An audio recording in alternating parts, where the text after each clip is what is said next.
ನಟ ಧ್ರುವ ಸರ್ಜಾ ವಿರುದ್ಧ ಮುಂಬೈನಲ್ಲಿ ಎಫ್ಐಆರ್ ದಾಖಲಾಗಿದೆ. ಮುಂಬೈನ ಅಂಬೋಲಿ ಪೊಲೀಸ್ ಠಾಣೆಯಲ್ಲಿ ಕೇಸ್ ದಾಖಲಾಗಿದೆ. ಆಕ್ಷನ್ ಪ್ರಿನ್ಸ್ ನಟ ಧ್ರುವ ಸರ್ಜಾ ವಿರುದ್ಧ ಎಫ್ಐಆರ್ ಆಗಿದೆ ಮುಂಬೈನ ಅಂಬೋಲಿ ಪೊಲೀಸ್ ಠಾಣೆಯಲ್ಲಿ. ಸಿನಿಮಾ ನಿರ್ದೇಶಕ ರಾಘವೇಂದ್ರಗೆ ವಂಚಿಸಿದ್ದ ಆರೋಪದ ಅಡಿ ಕೇಸ್ ದಾಖಲಾಗಿದೆ. ಧ್ರುವ ಸರ್ಜಾ 3.15 ಕೋಟಿ ರೂಪಾಯಿ ಪಡೆದು ವಂಚಿಸಿದಂತ ಆರೋಪ ಕೇಳಿಬರ್ತಾ ಇದೆ. ಯಾವಾಗ ಅಂತಂದ್ರೆ 2018-2021 ನಡುವೆ ನಿರ್ದೇಶಕ ರಾಘವೇಂದ್ರ ಅವರು ಹಣ ಕೊಟ್ಟಿರ್ತಾರೆ. ಹಣ ಪಡೆದು ಶೂಟಿಂಗ್ಗೆ ಹಾಜರಾಗಿಲ್ಲ ಅಂತ ಕಂಪ್ಲೇಂಟ್ ಕೊಟ್ಟಿದ್ದಾರೆ. ಸಿನಿಮಾ ನಿರ್ದೇಶಕ ನಿರ್ಮಾಪಕ ರಾಘವೇಂದ್ರ ಹೆಗಡೆ ಕಂಪ್ಲೇಂಟ್ ಫೈಲ್ ಮಾಡಿದ್ದಾರೆ. ಅಂಬೋಲಿ ಪೊಲೀಸ್ ಠಾಣೆಗೆ ರಾಘವೇಂದ್ರ ಅವರು ದೂರನ್ನ ಕೊಟ್ಟಿದ್ದು BNS 3162 318-4 ಅಡಿ ಧ್ರುವ ಸರ್ಜಾ ವಿರುದ್ಧ ಕೇಸ್ ದಾಖಲಾಗಿದೆ. ಸದ್ಯ ಈ ಕೇಸ್ನಲ್ಲಿ ನಿರೀಕ್ಷಣಾ ಜಾಮೀನನ್ನ ಧ್ರುವ ಸರ್ಜಾ ಅವರು ಪಡೆದಿದ್ದಾರೆ. ಆಗಸ್ಟ್ 14ಕ್ಕೆ ಅರ್ಜಿ ವಿಚಾರಣೆಯನ್ನ ನ್ಯಾಯಾಲಯ ಮುಂದೂಡಿದೆ.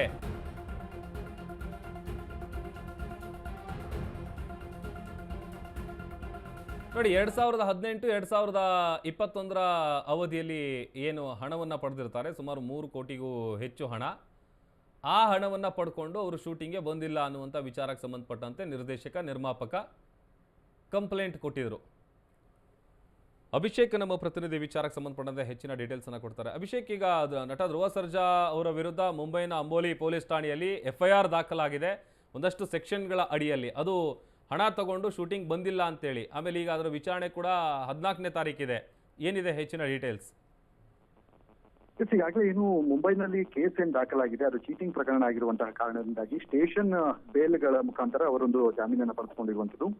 ಆದ್ರೆ ಅದರ ಎಕ್ಸಾಕ್ಟ್ ಆಗಿ ಒಂದು ನ್ಯಾಯಾಲಯದಲ್ಲಿ ಅದನ್ನ ಇದ್ ಮಾಡ್ಬೇಕಾಗತ್ತೆ, ಅಂದ್ರೆ ಇತ್ಯರ್ಥ ಮಾಡ್ಬೇಕಾಗತ್ತೆ.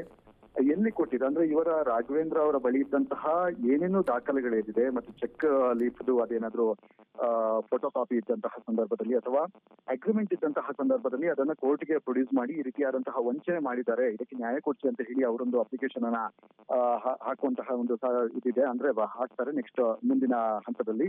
ಈ ಹಿನ್ನೆಲೆ ಅಂದ್ರೆ ಸೋಲ್ಜರ್ ಅನ್ನುವಂತಹ ಒಂದು ಚಿತ್ರ ಏನಿದೆ ಅದಕ್ಕೆ ನಟನೆಗಾಗಿ ಅಂದ್ರೆ ಈ ರೀತಿಯಾಗಿ ಆಕ್ಟ್ ಮಾಡುವಂತಹ ಉದ್ದೇಶದಿಂದಾಗಿ ಅಡ್ವಾನ್ಸ್ ಅನ್ನು ಕೂಡ ಪಡ್ಕೊಂಡಿದ್ರು.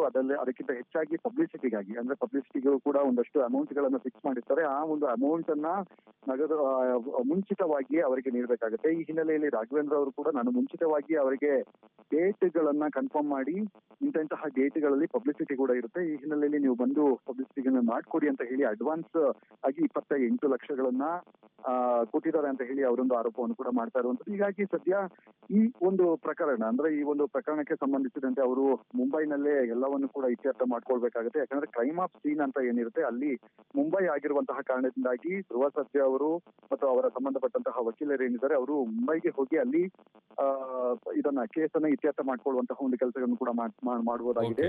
ಅಂದ್ರೆ ಸಾಕಷ್ಟು ಬಾರಿ ಸಂಪರ್ಕ ಮಾಡಿದ್ದಾರೆ ಅಂತ ಹೇಳಿ ರಾಘವೇಂದ್ರ ಅವರು ಕೂಡ ಒಂದು ಹೇಳಿಕೆಯನ್ನು ಕೂಡ ಕೊಟ್ಟಿರುವಂತದ್ದು. ಅಂದ್ರೆ ಅವರೊಂದು ಹೇಳ್ತಾ ಇರುವಂತದ್ದು, ನಾನು ಈ ರೀತಿಯಾಗಿ 28 ಲಕ್ಷವನ್ನ ಕೊಟ್ಟಿದ್ದೀನಿ ಮತ್ತು ಶೂಟಿಂಗ್ ಅನ್ನ ಶುರು ಮಾಡ್ಬೇಕಾಗುತ್ತೆ, ಆದ್ರೆ ನೀವು ಇದುವರೆಗೂ ಕೂಡ ಡೇಟ್ಸ್ ಅನ್ನ ಕೊಟ್ಟಿಲ್ಲ ಹಾಗೂ ಬೇರೆ ಚಿತ್ರಕ್ಕೆಲೆಗೆ ಕಮಿಟ್ ಆಗಿದ್ದಾರೆ ಅಂತ ಹೇಳಿ ಒಂದಷ್ಟು ಮನಸ್ತಾಪ ಇತ್ತು. ಈ ಹಿನ್ನೆಲೆಯಲ್ಲಿ ಈಗ ಸದ್ಯ ದೂರು ದಾಖಲಾಗಿದೆ.